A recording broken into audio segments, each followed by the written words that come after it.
let us begin where every medieval meal began, in a room that was, by modern standards, barely a room at all. The kitchen of an English peasant household in the year 1320 was not a separate space with countertops and cabinets and a gleaming refrigerator humming in the corner. It was the main room of the house, the only room in many cases, and it served simultaneously as kitchen, dining room, bedroom, and workshop.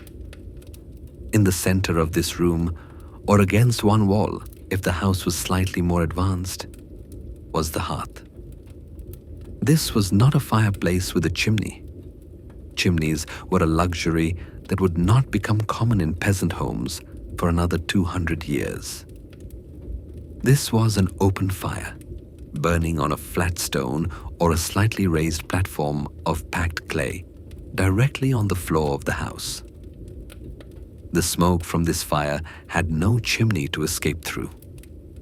It rose to the ceiling, which was, at most, 7 feet above the floor, and filled the upper half of the room in a thick, grey, permanent haze that stung the eyes and coated every surface in a layer of soot.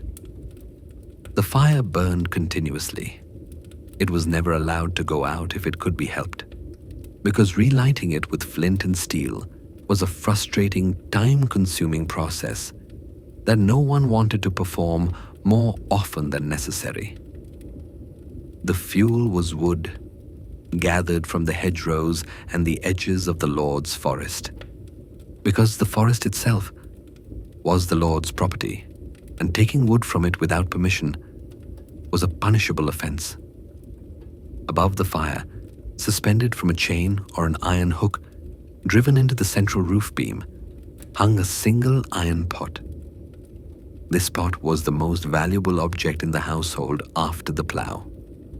It was the only cooking vessel the family owned, and every meal, every breakfast, every dinner, every feast day, and every fast day was prepared in this single, soot-blackened, dented, irreplaceable pot. The pot hung over the fire with a slow, barely perceptible sway. Creak, creak, creak. The chain that held it shifted with each gust of air that entered through the door or the gaps in the walls. The pot was never truly clean. It was wiped out between meals with a handful of straw, but a residue of grease and food always remained in the bottom and along the sides. A thin, dark, glistening layer that contributed its own flavor to every subsequent meal. Yesterday's pottage flavored today's. Today's would flavor tomorrow's. The pot had a memory, and that memory was a palimpsest of every meal that had been cooked in it for years.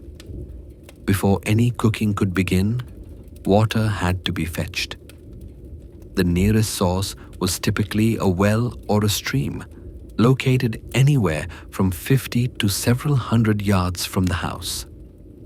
The water was carried in a wooden bucket or a clay jug, and it was, by modern standards, questionable. The stream that served the household also served the animals, and the well was often contaminated by the seepage from the dung heap that sat in every farmyard. The water was not boiled before drinking. The concept of waterborne disease did not exist in medieval England. People drank the water as it came from the source, cold, slightly cloudy, with a faint taste of earth and iron, and occasionally something less identifiable. The fact that ale was preferred as a daily beverage was not, as is sometimes claimed, because people knew the water was dangerous. It was because ale tasted better, provided calories, and was a mild social lubricant that made the tedium of medieval life marginally more bearable. The water for cooking was poured into the pot with a heavy sloshing sound. Sploosh. The pot was already warm from the fire, and the water hissed faintly as it hit the hot iron. Tss. before settling into a still, dark pool that reflected the orange glow of the flames beneath it. The foundation of the medieval peasant's diet was grain. Not meat, not vegetables, not dairy, grain. Specifically, in England, this meant wheat, barley, oats, and rye, with the proportions varying according to the region, the soil, and the wealth of the household. Wheat was the most desirable grain, producing the lightest, whitest bread. But wheat was also the most expensive, and the peasant's wheat was usually sold at market to generate the cash needed to pay the lord's rent. What remained for the family's own consumption was the inferior grains, barley, oats, and rye, often mixed together in a blend called maslin, that produced a dark, heavy, dense loaf with a taste that was somewhere between sourdough and cardboard. The bread was baked in a communal oven, a large domed structure of stone or clay that was owned by the lord and operated by a village baker. The peasant was required to use this oven and to pay a fee for the privilege. He could not legally bake his own bread at home because the oven was a banal right, a monopoly that the lord maintained as a source of income. This meant that the peasant had to carry his dough to the bakehouse, wait his turn, pay his fee, and carry the finished loaves home again, a process that consumed the better part of a morning and required a patience that the modern person would find extraordinary. The bread, when it arrived, was dense, extraordinarily, impressively, almost heroically dense. A loaf of maslin bread weighed approximately 2 to 3 pounds and had the consistency of a very firm mattress. It was not sliced. Slicing would have required a knife of considerable sharpness and a sawing motion that would have tired the arm. It was torn, broken apart by hand into rough chunks that were then dunked into the pottage to soften them. Without the dunking, eating the bread was an exercise in jaw strength that would leave your teeth aching and your masseter muscles trembling. If bread was the foundation of the medieval diet, pottage was the walls, the roof, and the furniture. Pottage was a thick, stew-like dish made by boiling whatever was available in the household's single pot. It was eaten at virtually every meal by virtually every person in virtually every region of medieval Europe. It was the universal food, the one dish that united the peasant and the monk, the laborer and the artisan, in a shared experience of warm, bland, reliable nourishment. The base of the pottage was water and grain, usually barley or oats, which thickened the liquid as they cooked, turning it from a thin broth into a dense, porridge-like mass. To this base, the cook added whatever vegetables were in season: onions, leeks, cabbage, peas, beans, turnips, and parsnips. These were the staple vegetables of the medieval garden, and they appeared in the pot with a regularity that bordered on the oppressive. The vegetables were not peeled, trimmed, or carefully prepared. They were pulled from the ground, shaken free of the worst of the dirt, and tossed into the pot whole or roughly chopped. The concept of presentation did not apply to peasant cooking. The food was fuel, and its purpose was to fill the stomach, not to please the eye. The pottage was stirred with a long wooden spoon, a paddle-like implement that the cook moved in slow circular patterns through the thickening mass. Shulp, shulp, shulp. The sound was heavy and wet, like stirring a pot of very thick mud. The cook stirred continuously, because if the pottage was left unstirred, the grain would settle to the bottom and scorch, filling the house with the acrid smell of burned barley and ruining the family's only meal. The flavor of a typical peasant's pottage was, by modern standards, remarkably bland. Salt was available but expensive, and it was used sparingly. Pepper, cinnamon, cloves, and the other spices that enlivened the cooking of the wealthy were so far beyond the peasants' means that they might as well have been made of gold. The only flavorings available to the average household were the herbs that grew in the kitchen garden: parsley, sage, thyme, and, if the cook was fortunate, a handful of wild garlic gathered from the hedgerow. The result was a dish that tasted primarily of boiled grain and boiled vegetables. It was warm, it was filling, it was nutritious in a basic caloric sense. But it was not exciting. It was not the kind of food that you looked forward to eating or that you remembered with pleasure afterward.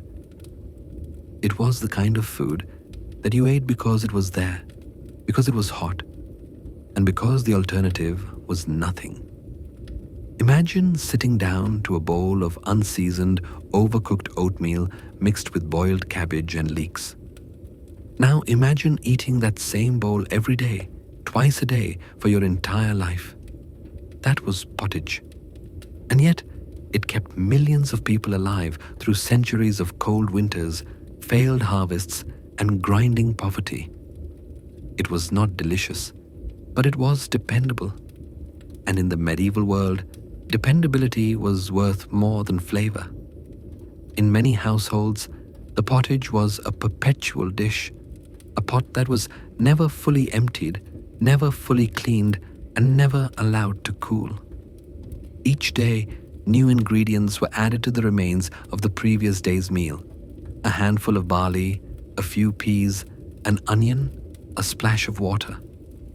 The pot simmered continuously over the low fire, its contents slowly evolving from day to day as old ingredients broke down and new ones were added. This meant that a bowl of pottage served on a Tuesday might contain molecular traces of the pottage that had been cooked on Monday and Sunday and Saturday, stretching back in an unbroken chain of boiled grain and vegetables for weeks or even months. The pot was, in effect, a living organism, a slow-motion compost of flavors and nutrients that was constantly being consumed and constantly being replenished. The perpetual pot had practical advantages. It meant that a hot meal was always available at any hour without the need to start cooking from scratch. A laborer returning from the fields at midday could dip his bowl into the pot and have food in his hands within seconds.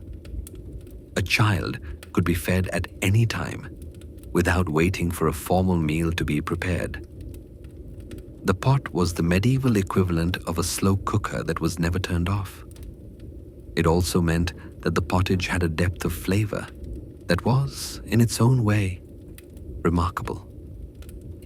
The slow, continuous cooking broke down the cell walls of the vegetables, releasing their sugars and starches into the broth. The barley thickened and softened until it was almost indistinguishable from the liquid around it. The layers of flavor, built up over days and weeks, gave the pottage a complexity that a single day's cooking could never achieve. The cook would taste the pottage once or twice a day, dipping the wooden spoon into the pot and blowing on it gently before raising it to her lips. She was checking for balance. Was it too thick? Too thin? Did it need more water? More grain? Her palate, calibrated by a lifetime of tasting the same dish, could detect variations so subtle that a modern chef would need laboratory equipment to identify them. The grain that formed the bases of both bread and pottage had to be milled, ground from whole kernels into flour or meal. This process was, like so many processes in the medieval world, a study in repetitive, exhausting, soul-crushingly monotonous labor. For the poorest households, milling was done at home using a hand quern, two flat, circular stones, each approximately 18 inches in diameter, with the upper stone turning on the lower. The grain was fed into a hole in the center of the upper stone, and the woman of the household turned the stone by a wooden handle that protruded from its edge. Grash, grash, grash. The sound of the quern was a deep, grinding, vibrating drone that shook the table and set the crockery rattling. It was the sound of stone eating grain, molecule by molecule, kernel by kernel, grinding the hard outer shell of the barley or wheat into a coarse, gritty powder that emerged at the edges of the stones and was collected in a shallow wooden trough. The grinding took approximately 1 hour to produce enough flour for a single loaf of bread.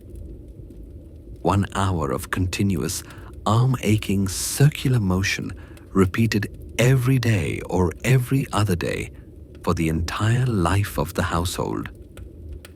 The woman's right arm, the grinding arm, became significantly stronger and more muscular than her left, a physical asymmetry that has been confirmed by the skeletal remains of medieval women found in archaeological excavations. Wealthier households and those in villages with a functioning mill took their grain to the Lord's watermill or windmill. The miller ground the grain between much larger stones, powered by the force of water or wind, and took a percentage of the flour as his fee. The mill was a noisy, dusty, flour-coated building that smelled of crushed grain and damp stone. The millstones turned with a deep, thrumming vibration, "Gah!" that could be felt through the soles of your feet. The flour emerged in a pale, continuous stream that settled into the collection trough like a slow-motion waterfall of white powder. Whether ground at home or at the mill, all medieval flour contained stone dust.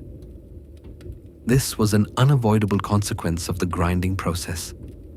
The millstones wore down with use, and microscopic particles of stone were mixed into the flour with every rotation. The stone dust was invisible, indistinguishable from the flour to the naked eye, but it was there, in every loaf of bread, in every bowl of pottage, in every mouthful of food that the medieval person consumed. The effect on the teeth was devastating. The stone particles acted as an abrasive, wearing down the enamel with every bite. By the age of 30, a typical medieval peasant had teeth that were ground flat, the cusps worn away, the biting surfaces smooth and level, like pebbles in a riverbed. By 40, many teeth had been worn down to 40. Many teeth had been worn down to the gum line, exposing the sensitive inner layers to infection and decay. The pain of a medieval toothache was, by all accounts, excruciating. There were no dentists, no painkillers, and no antibiotics. The only remedy was extraction, performed by the local barber or blacksmith using a pair of iron pliers and a great deal of brute force. The patient gripped the arms of a chair or was held down by assistants, and the tooth was simply pulled out. Crack. The sound of the root separating from the jawbone was followed by a gush of blood and a scream that could be heard across the village. But this is a story about eating, not dentistry. So let us return to the bread. The bread that emerged from the communal oven was, despite its density and its invisible cargo of stone dust, the most important food in the medieval diet. It provided the bulk of the calories, the bulk of the carbohydrates, and a significant portion of the protein that kept the population alive. A laboring man might eat 2 to 3 pounds of bread per day, an almost inconceivable quantity by modern standards, supplemented by his bowl of pottage, and if he was fortunate, a small piece of cheese or a strip of salt fish. In many medieval households, bread served not only as food, but as tableware. The trencher was a thick slice of stale bread, several days old, that was used as a plate. The pottage or stew was ladled onto the trencher, which absorbed the liquid and gradually softened as the meal progressed. At the end of the meal, the trencher itself was eaten, now soaked through with the flavors of the stew, soft, warm, and infused with whatever broth it had absorbed. Or in wealthier households, the used trenchers were collected in a basket and given to the poor, who waited at the kitchen door for this soggy second-hand charity. The trencher was a profoundly practical solution to the problem of tableware in a world where pottery was fragile. Wood was needed for building, and metal was reserved for weapons and tools. It was a plate that you could eat. It was packaging that was also food. It was, in its own humble way, a small masterpiece of medieval efficiency. For the medieval peasant, meat was not a daily occurrence. It was not even a weekly occurrence in many households. Meat was a luxury reserved for feast days, celebrations, and the aftermath of the autumn slaughter, when the animals that could not be fed through the winter were killed and their flesh preserved. The most common source of meat for the peasant was the pig. The pig was the ideal animal for the medieval smallholder. It ate anything. It grew quickly, it reproduced prolifically, and it could be fattened on the acorns and beech nuts that fell in the Lord's forest during the autumn pannage season. Every peasant family that could afford to keep a pig did so, and the annual slaughter of the pig, typically in November or December, was one of the most important events in the household calendar. The slaughter was a bloody, noisy, and remarkably efficient process. The pig was held down, its throat was cut, and the blood was collected in a wooden bowl for making blood pudding, a sausage of blood, oats, and fat that was, to the medieval palate, a delicacy. The carcass was then scraped, gutted, and butchered into joints that were salted, smoked, or packed in barrels for preservation. The salting was done on a heavy wooden table in the yard. Coarse salt, purchased from the nearest market at considerable expense, was rubbed into every surface of the meat by hand. The salt drew out the moisture, creating a hostile environment for the bacteria that caused rot. The rubbing was a rhythmic, forceful motion. Scrub, scrub, scrub, scrub. The salt crystals grated against the raw flesh with a sound that was both gritty and wet, like scrubbing a stone with sandpaper. The salted joints were then hung in the smoke of the house fire, the same fire that heated the room and cooked the pottage. They hung from the rafters, blackening slowly in the constant haze of wood smoke, shrinking as the moisture was drawn out, hardening into dark, leathery slabs that would last through the winter and well into the following spring. If you were to taste a piece of medieval salt pork today, you would find it almost unrecognizable as meat. The salting and smoking process transformed the flesh from a soft pink, subtly flavored protein into something that was closer to a mineral. Hard, dark, intensely salty, with a smoky, slightly acrid taste that dominated all other flavors.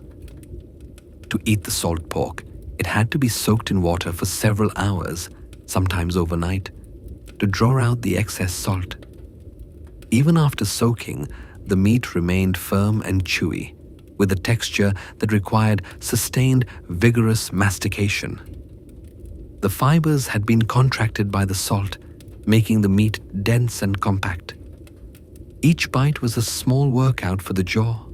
The soaked meat was added to the pottage, where it contributed its smoky, salty flavor to the otherwise bland stew.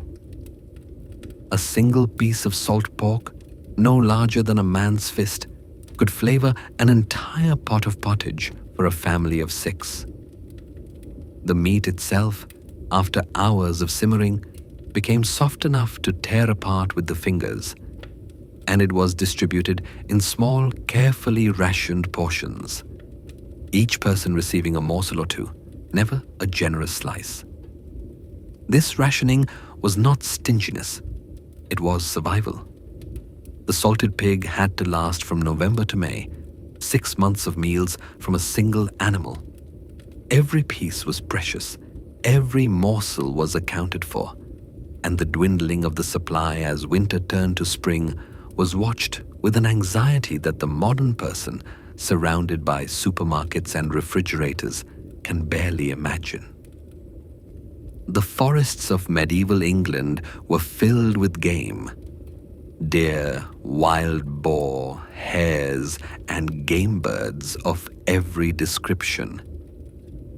But the peasant was forbidden from hunting any of them. The forest and its animals belonged to the Lord, and poaching was punished with fines, imprisonment, or, in the most severe cases, mutilation. A man caught hunting the king's deer could lose his hand, his eyes, or his life. This did not prevent poaching entirely. The temptation of a fat rabbit or a wood pigeon was too great for some men to resist, and the forests were patrolled by foresters whose job it was to catch poachers. The cat and mouse game between poacher and forester was a constant low-level drama of medieval rural life, a quiet, dangerous rebellion of the stomach against the law.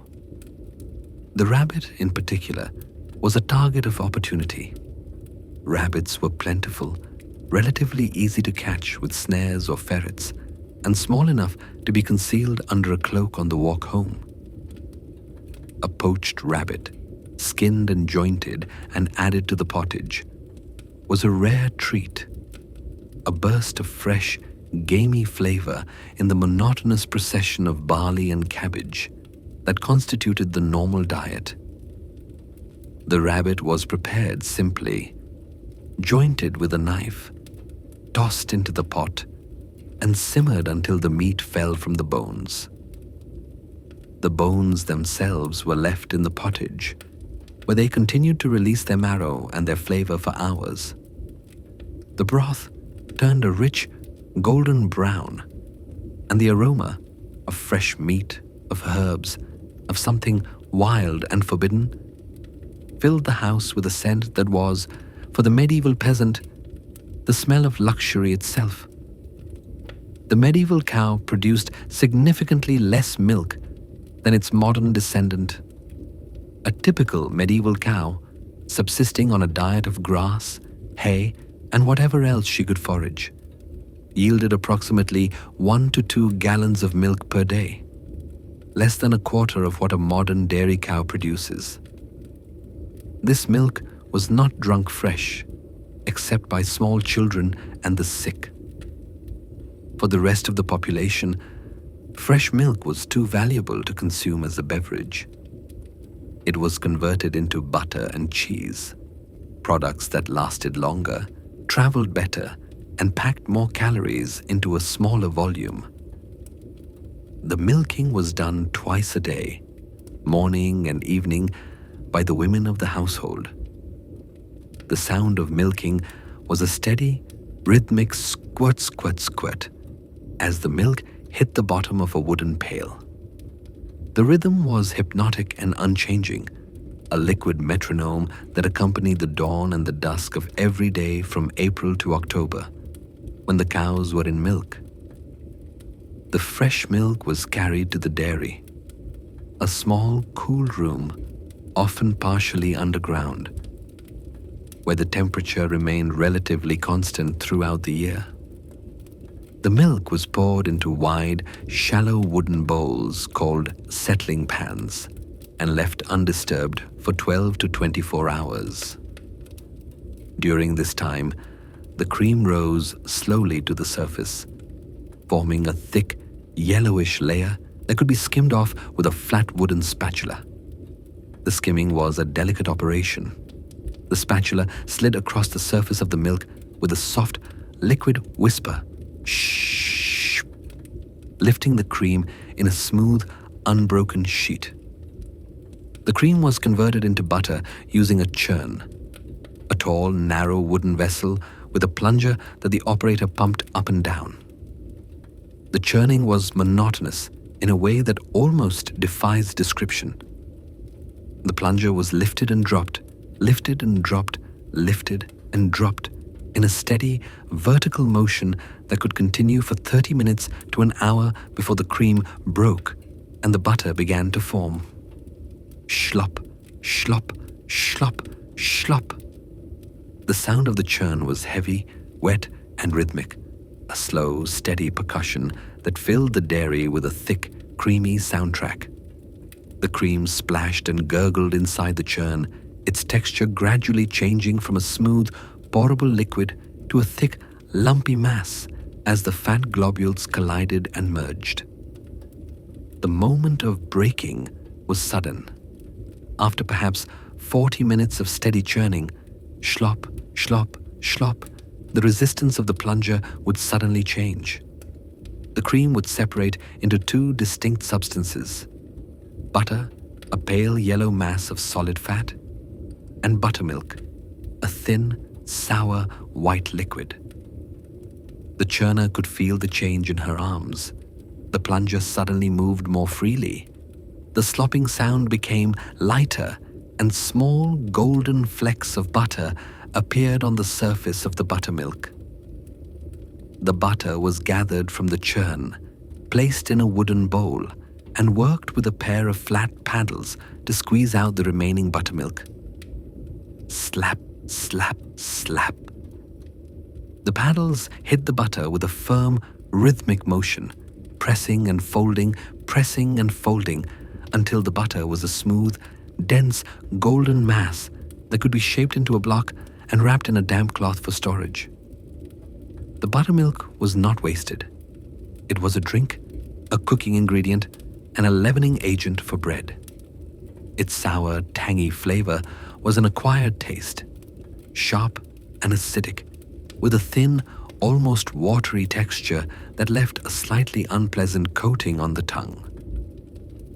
But in a world where nothing was wasted, buttermilk was valued as both food and medicine, believed to aid digestion and to soothe the stomach.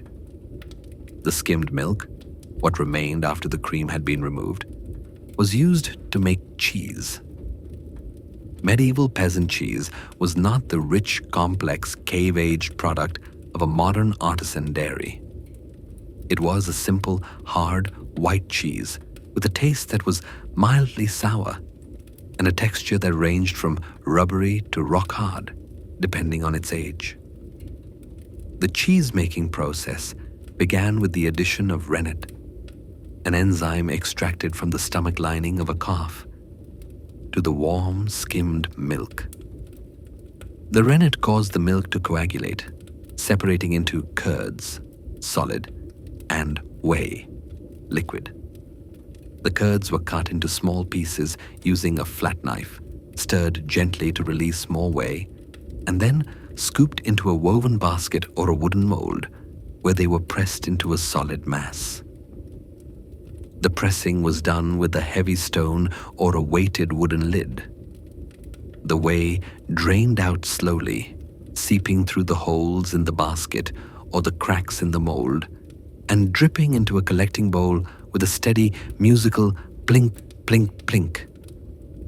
The curds gradually compressed into a firm, white disc that was then rubbed with salt and set aside to age. The aging took place in the dairy, on wooden shelves, where the cheese sat in the cool, still air for weeks or months. The surface of the cheese slowly dried, forming a hard rind that protected the interior.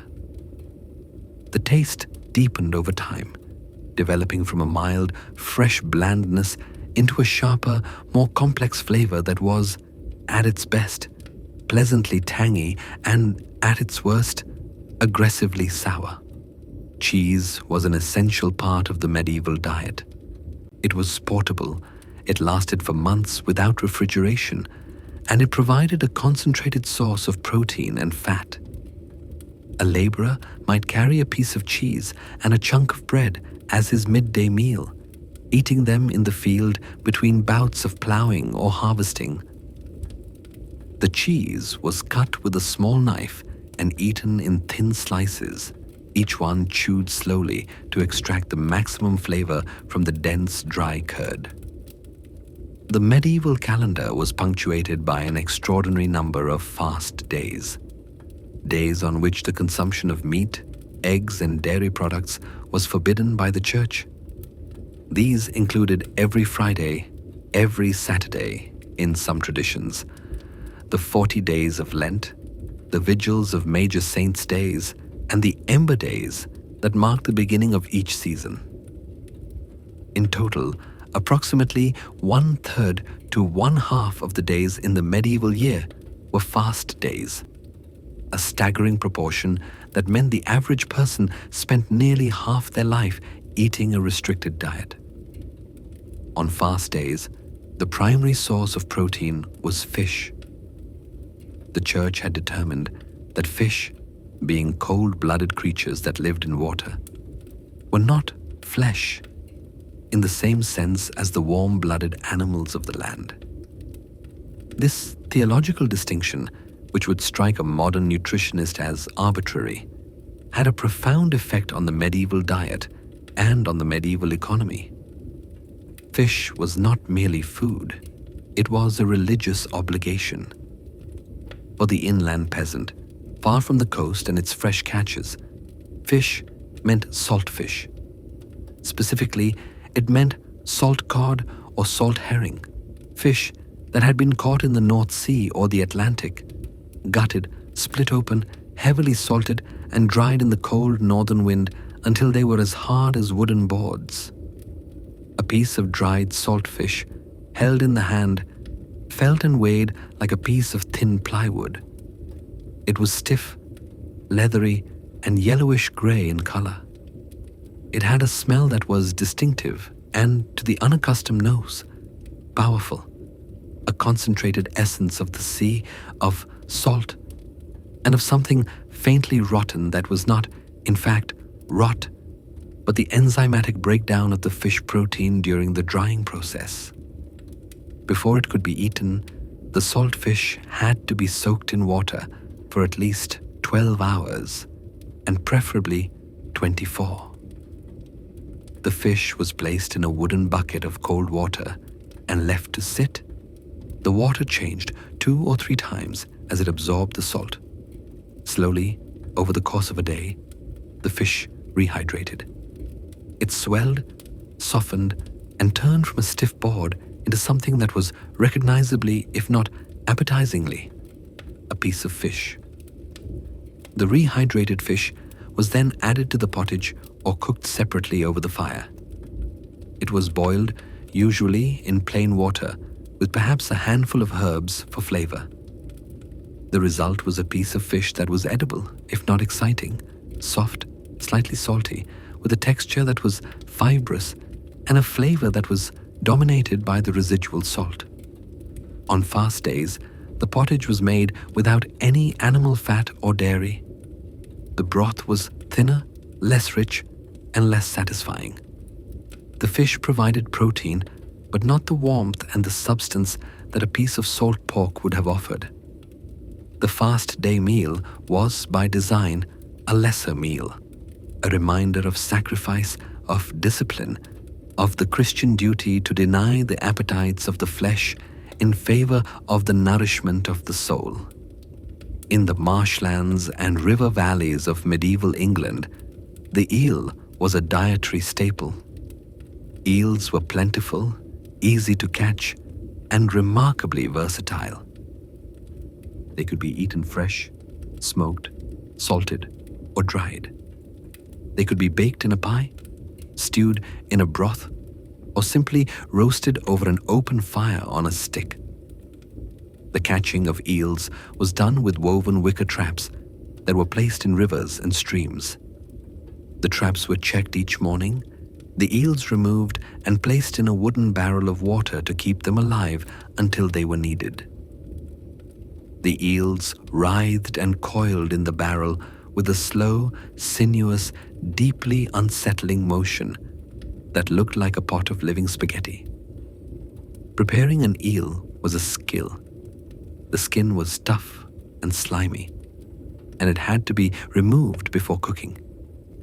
The cook would grip the eel's head, make a circular cut just behind the gills, and then peel the skin off in a single, slow, steady motion, like pulling off a tight glove. The skin came away with a soft, wet, sucking sound. Shlp.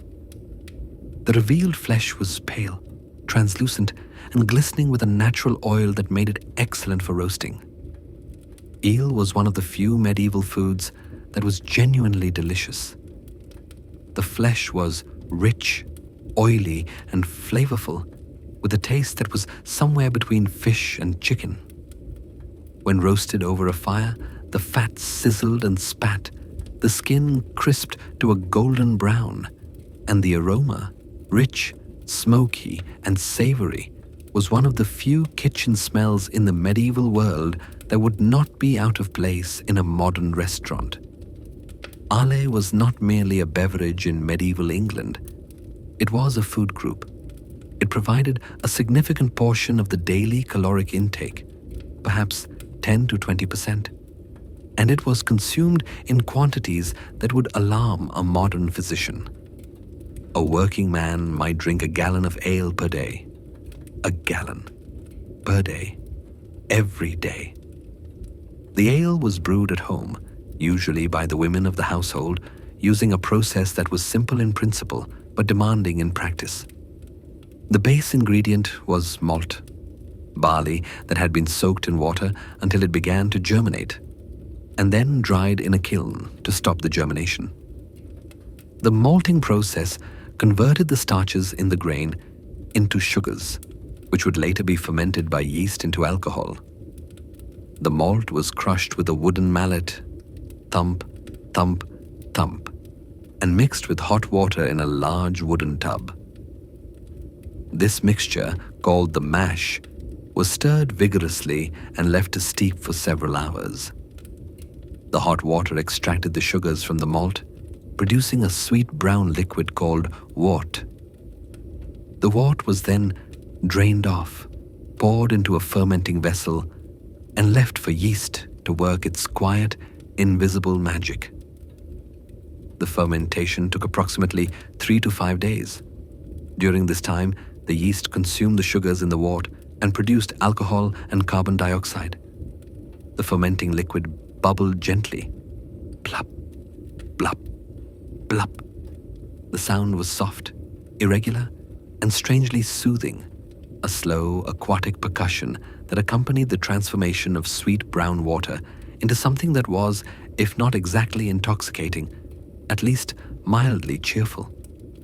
Medieval ale tasted nothing like modern beer. It was unhopped. Hops would not become a common ingredient in English brewing until the 15th century, and it lacked the bitter, floral flavor that hops provide. Instead, it was flavored with grut, a mixture of herbs that varied from region to region. Yarrow, bog myrtle, ground ivy, and sometimes more exotic additions like juniper or sweet gale. The result was a drink that was sweet, slightly sour, and herbal, more like a slightly alcoholic herbal tea than like a modern pint of bitter. It was cloudy, thickly, opaquely cloudy, with a sediment of yeast and grain particles that settled at the bottom of the jug and had to be swirled up before each pouring. The color ranged from a pale, milky straw to a deep, muddy brown, depending on the malt and the brewing method. The alcohol content was low, typically 2 to 3%, about half the strength of a modern light beer. This was deliberate. The ale was meant to be drunk throughout the day, by everyone in the household, including children. And a stronger brew would have rendered the workforce incapable of performing the back-breaking labor that kept the farm alive. The ale did not keep well. Without hops, which act as a natural preservative, the ale began to sour within a few days of brewing, developing an increasingly vinegary taste that eventually made it undrinkable. This meant that brewing was a constant rolling task. A new batch had to be started every 4 to 5 days, and the household was in a perpetual cycle of mashing, fermenting, and drinking that consumed a significant portion of the women's time and a significant portion of the family's grain supply. The woman who brewed ale for sale, the alewife, was a common figure in the medieval village. She brewed in larger quantities than the domestic brewer, using equipment that was slightly more sophisticated. Larger tubs, larger fermenting vessels, and sometimes a dedicated brew house separate from the family home. When a batch of ale was ready, the alewife would hang a bush, a bundle of evergreen branches, on a pole outside her door. This was the medieval equivalent of an open sign, and it informed the village that fresh ale was available. Customers would arrive with their own jugs and cups, and the alewife would ladle the ale from her brewing vessel, measuring each portion with a practiced eye. Glug, glug, glug. The ale poured into the customer's jug with a thick, bubbly sound.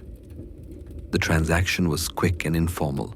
A few pennies changed hands, the jug was filled, and the customer departed. The alewife's house smelled permanently of malt and yeast, a warm, sweet, slightly sour aroma that seeped into the walls and the thatch and announced the occupation of the household to anyone who passed within 50 yards. Everything described so far pertains to the diet of the peasant, the common person, the laborer, the small farmer. The diet of the lord, the knight, and the wealthy merchant was a different world entirely. Not a better world, necessarily.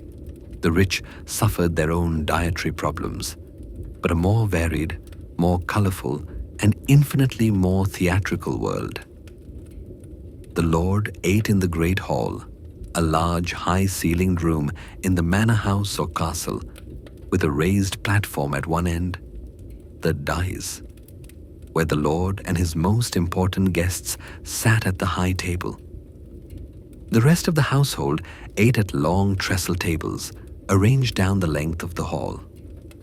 The tables were covered with white linen cloths, and the food was served on platters of wood, pewter, or, for the high table, silver.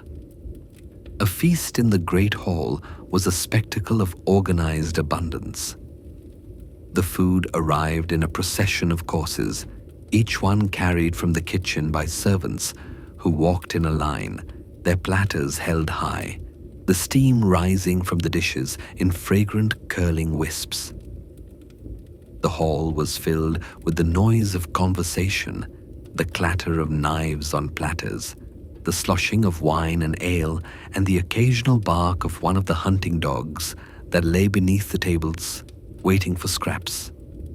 A typical feast might consist of 3 courses, each containing multiple dishes. The first course might include a soup or broth, roasted meats, venison, pork, mutton or goose, baked fish, and meat pies.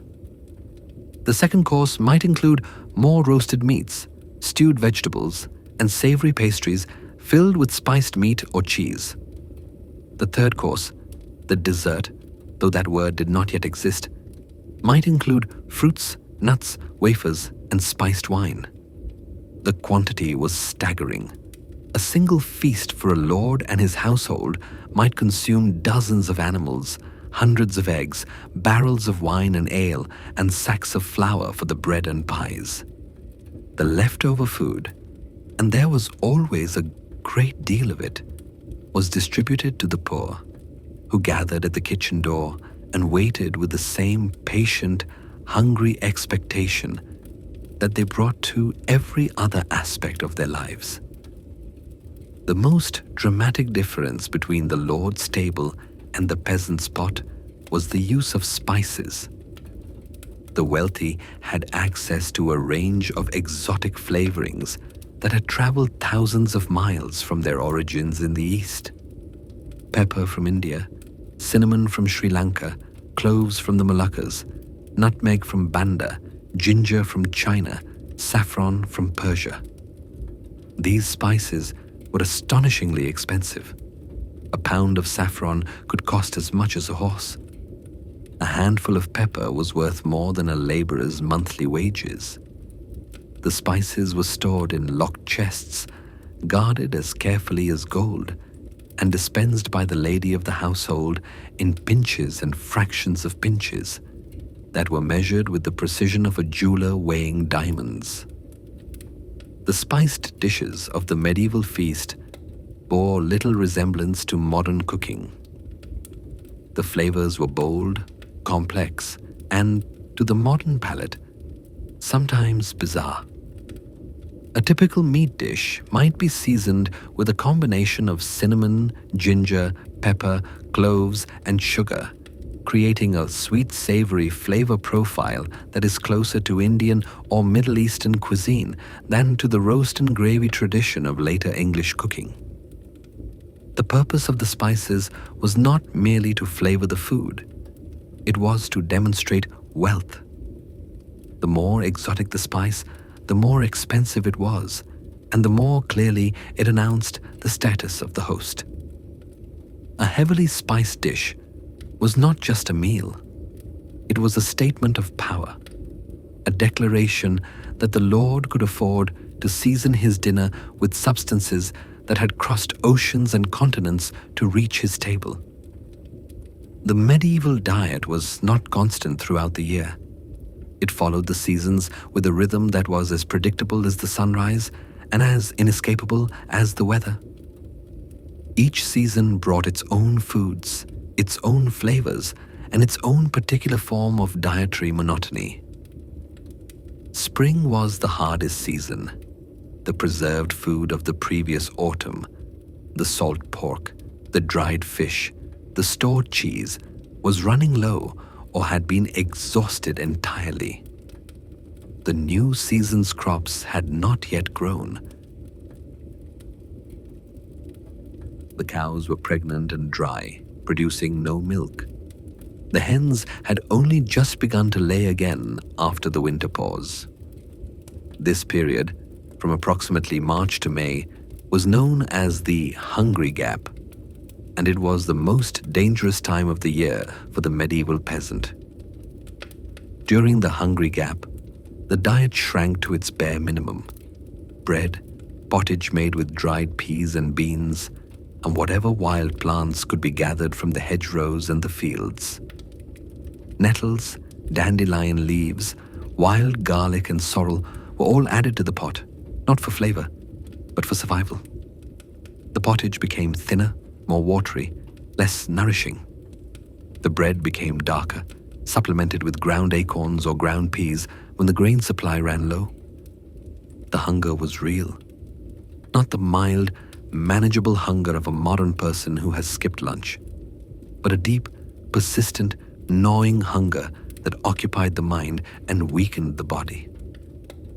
The medieval peasant in spring was thinner, weaker, and more vulnerable to disease than at any other time of year. The churchyard filled with fresh graves in March and April, the graves of the old, the sick, and the very young, who could not survive the combination of hunger and cold that defined the end of winter. Summer was the season of relative plenty. The kitchen garden produced its vegetables in rapid succession: peas and beans in June, onions and garlic in July, cabbages and turnips in August. The hedgerows yielded berries, strawberries, blackberries, elderberries that added a welcome sweetness to the diet. The cows were in milk, the hens were laying, and the occasional rabbit or pigeon could be obtained through legal means or otherwise. The pottage of summer was richer and more varied than the thin gruel of spring. It contained fresh vegetables, fresh herbs, and sometimes a splash of milk or a lump of butter. The flavors were brighter, more distinct, less dominated by the overwhelming taste of grain. A summer pottage might actually taste like something, like peas or onions or the fresh green snap of young beans. But summer was also the season of heaviest labor. The plowing, sowing, weeding, haymaking, and harvesting demanded enormous physical exertion, and the caloric requirements of the laboring body were at their peak. The relative abundance of summer food was offset by the enormous appetite of summer work. The peasant ate more, but he also burned more, and the net effect was a body that remained lean, muscular, and perpetually moderately hungry. Autumn was the season of reckoning. The harvest determined whether the family would eat well or poorly in the coming year. A good harvest, dry weather in August, a timely reaping, a safe storage of the grain, meant bread through the winter and seed for the spring. A bad harvest, rain at the wrong time, a late frost, a blight in the grain, meant hunger, debt, and the very real possibility of starvation. The harvest was a communal effort. Every able-bodied person in the village worked in the fields, cutting the grain with sickles and gathering it into sheaves. The work was exhausting, but the atmosphere was festive. There was a sense of collective purpose, of a community working together against the approaching winter that transcended the usual social divisions. Even the Lord's servants worked alongside the peasants in the fields, and the harvest supper, a meal of fresh bread, roasted meat, and strong ale provided by the Lord, was one of the few occasions when the social hierarchy was briefly, pleasantly blurred. After the harvest came the slaughter. The animals that could not be fed through the winter were killed, their meat preserved by salting and smoking. The blood was made into puddings. The fat was rendered into tallow for candles and cooking. The hides were tanned into leather. Nothing was wasted. The slaughter was a grim, practical business, but it was also a time of temporary abundance, the one season when fresh meat was available to the peasant, and the pottage was enriched with bones, marrow, and offal that made it thicker, richer, and more satisfying than at any other time of year. As the light faded, and in medieval England, without streetlights, without electric lamps, without even the steady glow of a gas flame, the light faded absolutely. The household gathered around the hearth for the final meal of the day. This was the second serving of pottage, supplemented, if the day had been generous, by a piece of cheese, a chunk of bread, and a cup of ale. In March, or perhaps April, depending on the severity of the winter, the world began to change. The ice on the stream cracked and broke apart with a sound like distant gunfire. Crack, snap, crunch. The meltwater rushed down from the mountains, filling the stream to overflowing, turning the farmyard into a lake of brown, muddy water that covered the farmer's boots and seeped into every building on the property. The snow retreated slowly, reluctantly, uncovering the brown, flattened grass of the fields in patches that grew larger day by day. The first green shoots appeared, tiny, brave spears of new growth that pushed up through the dead vegetation with an optimism that the farmer could not yet share. He had seen false springs before. He had seen snow return in April, killing the new growth and extending the winter by another cruel, unnecessary month. But the days were lengthening. The sun, which had been a pale, distant stranger for months, was climbing higher in the sky each day, its light growing stronger, its warmth just beginning to penetrate the cold earth. The farmer stood in the doorway of the longhouse and felt the sun on his face for the first time in weeks.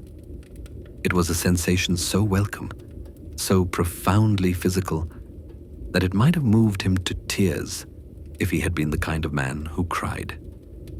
He was not. He was a Viking farmer. He squinted at the sun, nodded once, and went to check on the sheep. The sheep had survived the winter, most of them at least. They emerged from their stone enclosure blinking in the unaccustomed light, their fleeces matted and dirty, their ribs visible beneath the wool. They were thin but alive, and they would fatten on the new grass that was beginning to appear on the hillsides. The cattle were thinner too. The hay supply had been just enough, barely enough, to see them through. The farmer inspected each animal, running his hands over its ribs, checking its eyes, feeling the weight of its body. They would need fresh grass, and they would need it soon. He opened the gate of the byre and led them out into the farmyard, where they stood in the pale sunlight, steam rising from their warm bodies, and bellowed their relief at the sky. Moo! Moo! The sound carried across the valley, echoing off the mountains, announcing to the world that the farm had survived another winter. And now, the cycle began again. The stones had to be cleared from the fields. The plough had to be repaired, the iron share sharpened, the wooden beam checked for cracks. The fences had to be mended. The fields had to be ploughed, sowed, and harrowed. The hay meadows had to be cleared. The firewood supply had to be replenished. Every task was the same task that had been performed last year, and the year before, and the year before that. Every stone removed from the field would be replaced by a new stone next spring. Every fence post would rot and need replacing. Every tool would dull and need sharpening. The cycle had no end. It had no climax, no resolution, no final chapter. It simply continued, season after season, generation after generation, in a slow, unbroken rhythm that was as ancient and as inevitable as the turning of the earth. And this is why you would not last a day. Not because of any single task. Not the ploughing, not the carrying, not the cold, not the food. You would not last a day because the Viking farmer's life was not a story with a beginning, a middle, and an end. It was a circle, a slow, grinding, beautiful, terrible circle of labor and seasons and endurance that repeated itself without variation until the farmer grew too old to swing an axe, too weak to carry a bucket, and too tired to rise in the darkness at 4 o'clock in the morning. And when that day came, his son, who had been watching, learning, and waiting with the same patient endurance that defined the entire family, would take up the axe, the plough, and the bucket, and the circle would continue. The sun set behind the mountains, the longhouse filled with smoke and shadow. The cattle lowed softly in the byre. The sheep stood motionless in the pen. The wind began its evening murmur, low and steady, carrying the scent of salt and seaweed from the distant fjord. The farmer sat by the fire, his bowl of stew in his lap, his dog at his feet, his family around him. The flames flickered. The smoke rose. The spindle hummed. The loom clacked. And the long, slow, boring, magnificent story of the Viking farm continued, one day at a time, one season at a time, one generation at a time, into the deep, quiet, starlit night.